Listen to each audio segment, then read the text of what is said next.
രസപ്പൊടിയൊന്നും ഇല്ലാതെ നല്ല നാടൻ രസം ഉണ്ടാക്കാറുണ്ടോ? ഇതുപോലെ അസാധ്യ രുചിയാണ്. എന്നാൽ എളുപ്പത്തിൽ ഉണ്ടാക്കുകയും ചെയ്യാം. ചീനച്ചട്ടിയിൽ വെളിച്ചെണ്ണ ഒഴിച്ച് അതിലേക്ക് ഒരു 1/2 ടീസ്പൂൺ കടുക് ഇട്ട് കൊടുക്കാം. അതിൻ്റെ കൂടെ തന്നെ ഒരു 3 ഉണക്കമുളകും കൂടി ഇട്ട് കടുക് പൊട്ടി കഴിയുമ്പോഴത്തേക്കും ഒരു നുള്ള് ഉലുവ ചേർത്ത് കൊടുക്കാം. ഇനി അതിലേക്ക് ഒരു തണ്ട് കറിവേപ്പില ഇട്ട് അതൊന്ന് മൂത്ത് കഴിയുമ്പോൾ ഒരു 4 തക്കാളി ചെറിയ കഷ്ണങ്ങളായിട്ട് മുറിച്ചത് ഇട്ട് കൊടുക്കാം. ശകലം ഉപ്പും കൂടി ഇട്ട് എല്ലാം കൂടി ഒന്ന് ഇളക്കി ഒന്ന് അടച്ചു വെച്ച് കൊടുക്കാം. തക്കാളി നന്നായിട്ട് വെന്തൊന്ന് ഉടഞ്ഞു വരട്ടെ. വെള്ളമൊന്നും ഒഴിക്കല്ലേ. ആ സമയത്ത് നമുക്ക് ഒരു 1/4 ടീസ്പൂൺ ചെറിയ ജീരകം ഒന്ന് ചതച്ചെടുക്കാം. ചതഞ്ഞ് കഴിയുമ്പം അതിലേക്ക് ഒരു 1/2 ടേബിൾ സ്പൂൺ മുഴുവനോടെയുള്ള കുരുമുളകാണ് ഇട്ട് കൊടുക്കുന്നത്. അതൊന്ന് ചതച്ചെടുക്കാം. ചതയാൻ ബുദ്ധിമുട്ടുണ്ടെങ്കിൽ ശകലം വെള്ളം ഒഴിച്ചു കൊടുക്കാം. അപ്പോൾ പെട്ടെന്ന് നന്നായിട്ട് അങ്ങ് ചതഞ്ഞ് കിട്ടും. അപ്പോൾ നന്നായിട്ട് ചതഞ്ഞിട്ടുണ്ട്. ഇനി അതിലേക്ക് ഒരു 6 ചുവന്നുള്ളി ഇട്ട് കൊടുക്കാം. അതിൻ്റെ കൂടെ തന്നെ ഒരു 8-10 അല്ലി വെളുത്തുള്ളി ഇട്ട് കൊടുക്കാം. വെളുത്തുള്ളിയുടെ അളവിച്ചിരി മുന്നിട്ട് നിൽക്കുന്നത് നല്ല ടേസ്റ്റ് ആയിരിക്കും. ഇനി ഇതെല്ലാം കൂടെ നന്നായിട്ടൊന്ന് ചതച്ചെടുക്കാം.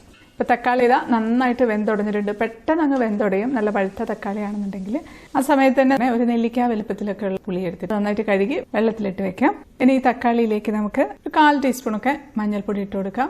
ഒരു 3/4 ടീസ്പൂൺ മുളക് പൊടിയും 1 ടീസ്പൂൺ മല്ലിപ്പൊടിയും കൂടെ ചേർത്ത് ആ റോസ് സ്മെല്ല് മാറുന്ന വരെ ഒന്ന് ഇളക്കി കൊടുക്കാം. ഇതൊക്കെ പെട്ടെന്ന് ചടചടേന്നാവും കേട്ടോ. ആ റോസ് സ്മെല്ല് മാറിയിട്ടുണ്ട്. ഇനി പിഴിഞ്ഞ് വെച്ചിരിക്കുന്ന പുളിവെള്ളം ഒഴിച്ചു കൊടുക്കാം. 1/2 കപ്പൊക്കെ ഉണ്ടാവും പുളിവെള്ളം. ഇനി നമുക്കതിലേക്ക് നല്ല തിളച്ച വെള്ളം ഒഴിച്ചു കൊടുക്കാം. ഒരു 2-2.5 കപ്പൊക്കെ ഒഴിച്ചു കൊടുക്കാം. ഇനി അതിലേക്ക് ഒരു ചെറിയ കഷ്ണം മുഴുവനോടെയുള്ള കായമില്ലേ അതിട്ട് കൊടുക്കാം. അതിൻ്റെ കൂടെ ഉപ്പ് നോക്കി ആവശ്യത്തിന് ഉപ്പും ചേർത്ത് ഒന്ന് തിളയ്ക്കുന്ന സമയത്ത് നമ്മൾ ചതച്ച് വെച്ചിരിക്കുന്ന കൂട്ടില്ലേ അതിട്ട് കൊടുക്കാം. ഇതെല്ലാം കൂടി ഇട്ടൊന്ന് തിളയ്ക്കുന്നുണ്ട്. അസാധ്യം മണമാണ് കേട്ടോ. ഒരു രക്ഷയില്ല. വീട് മുഴുവനും ഈ ഒരു രസത്തിൻ്റെ മണമാണ്. നല്ലൊരു സ്മെല്ലായിരിക്കും.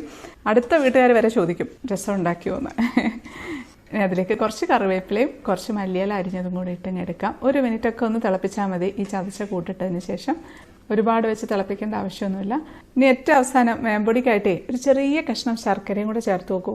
അസാധ്യ ടേസ്റ്റ് ആയിരിക്കും. അത്രയേ ഉള്ളൂ നമ്മുടെ രസം. പൊടിയൊന്നും ഇട്ട് വെച്ച രസമല്ല, നല്ല നാടൻ രസമാണ്. എന്നാൽ എളുപ്പമാണ്. ഇന്ന് ഉച്ചയ്ക്ക് ചോറിനിതായാലോ.